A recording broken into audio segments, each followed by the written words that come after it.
Welcome to the deep dive. Today we are taking a closer look at self-discipline. And we're using Martin Meadows' book, 365 Days with Self-Discipline, as our guide.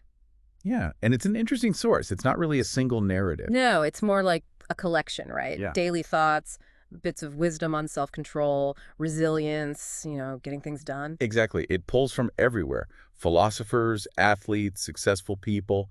It's like a daily shot of insight.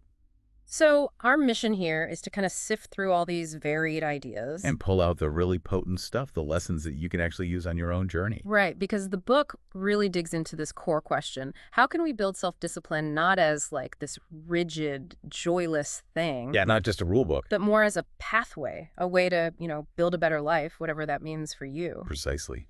And Meadows offers these diverse perspectives, practical tips too, often reframing how we might think about discipline. So in this deep dive, we'll try to synthesize that, find the key takeaways. Okay, so what's the plan? Where are we going with this? Well, we'll start with some foundational stuff the book talks about, like the power of simple choices, and maybe even more importantly, building systems. Ah, systems over sheer willpower. Kind of, yeah.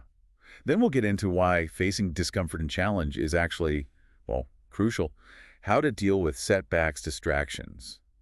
They're inevitable, right? Definitely. And then how your mindset, even your identity, really shapes your discipline. It's quite deep. Sounds good.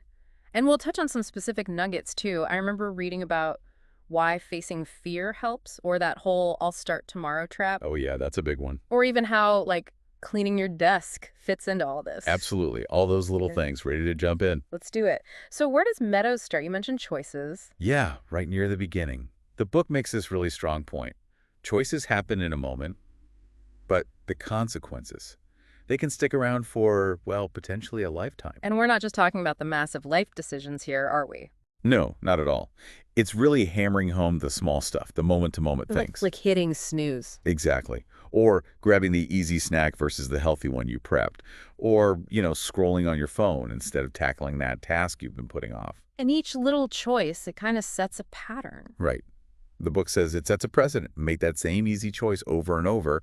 And, well, that just becomes how you operate.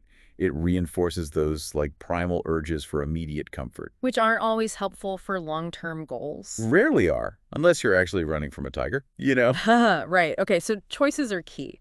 But then there's this other idea that you mentioned, which feels a bit counterintuitive, the systems thing. Yes.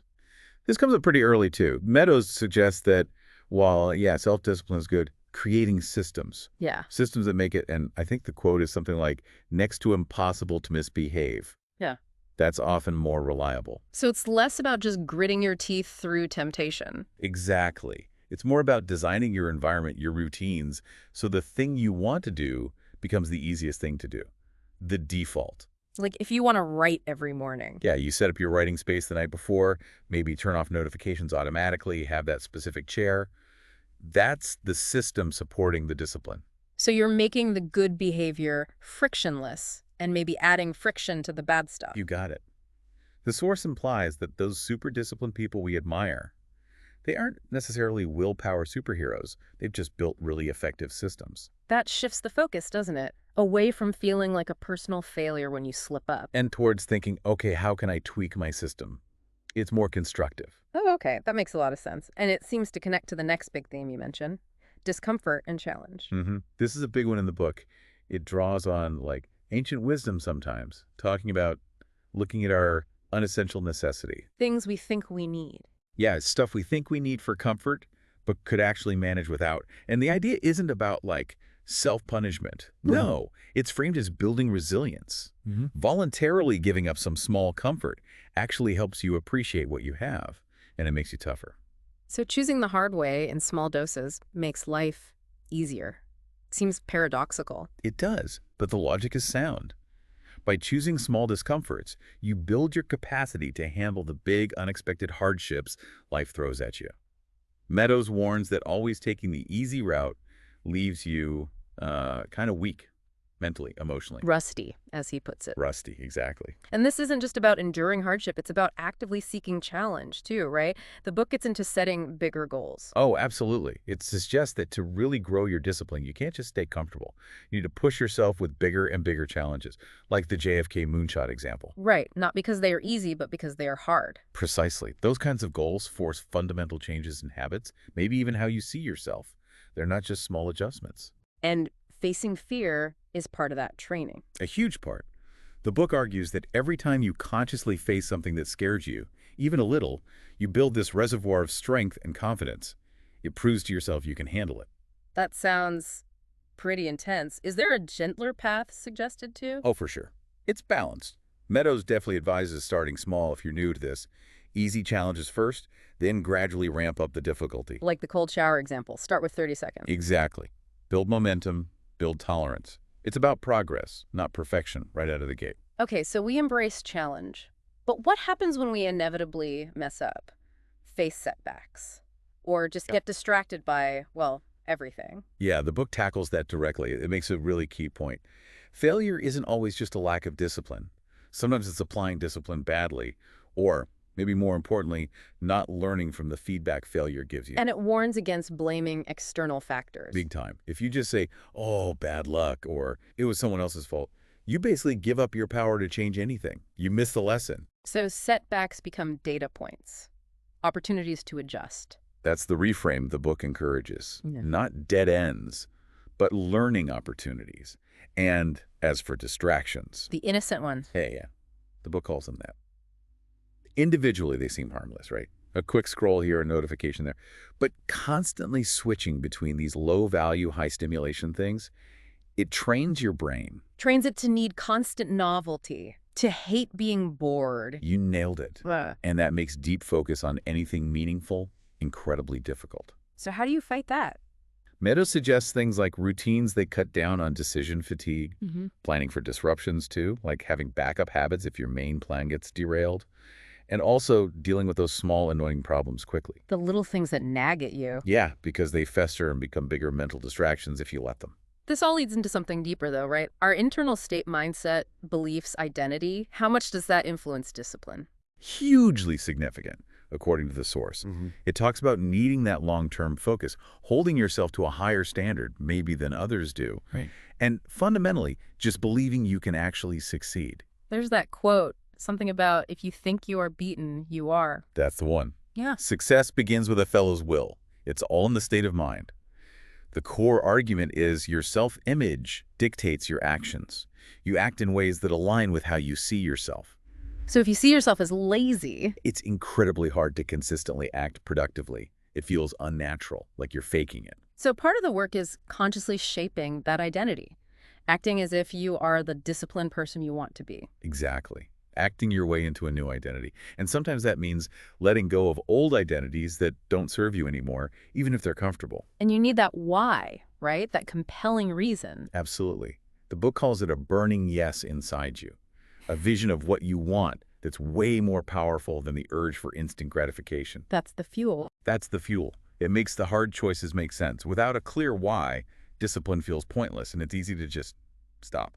And courage comes into play here, too. Not necessarily being fearless, but But understanding that not acting, staying stuck, often has worse consequences in the long run than facing the fear or discomfort of taking action. Meadows is quite direct.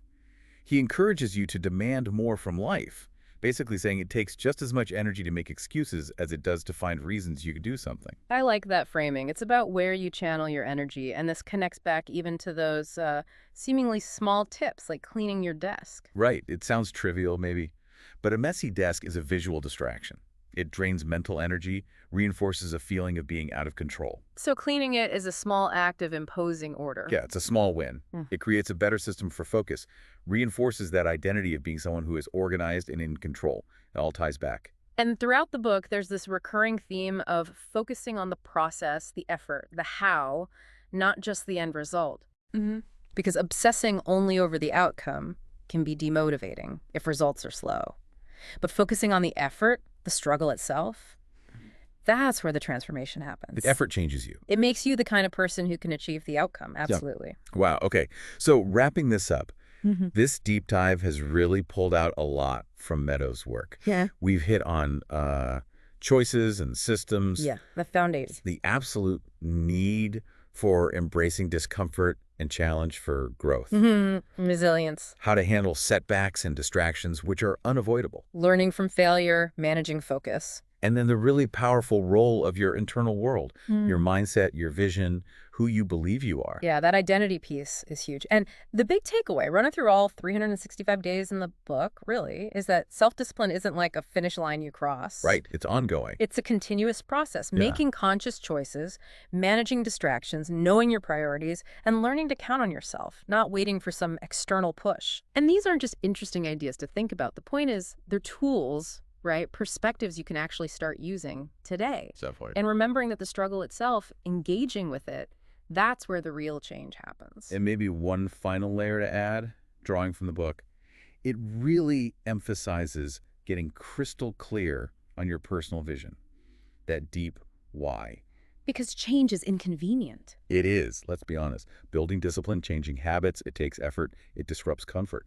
But the book strongly argues that avoiding that inconvenience usually leads to much bigger problems, much deeper regrets later on. The pain of discipline versus the pain of regret. Something like that. Yeah. And also, crucially, balance. Discipline isn't about misery. It's sustainable. You need self-care. You need to acknowledge the small wins. Maybe treat yourself in ways that don't derail everything. Find that balance. Right, it has to be sustainable. Okay, so to leave everyone with a final thought, something to chew on, directly inspired by the source, Meadows talks about the danger of saying, I wish. Because it often keeps you passive. It's like a mental stop sign. So the question for you, the listener, is this. What's something you often say you wish you could do? Or achieve? Or be? Think of one thing. And then remembering the book's warning about delay, about starting tomorrow, what is one tiny, immediate action you could take right now, today, no matter how small, Just one thing. to start turning that I wish into, okay, here's the first step. Here's how I'm starting. Think about that and maybe take that first step.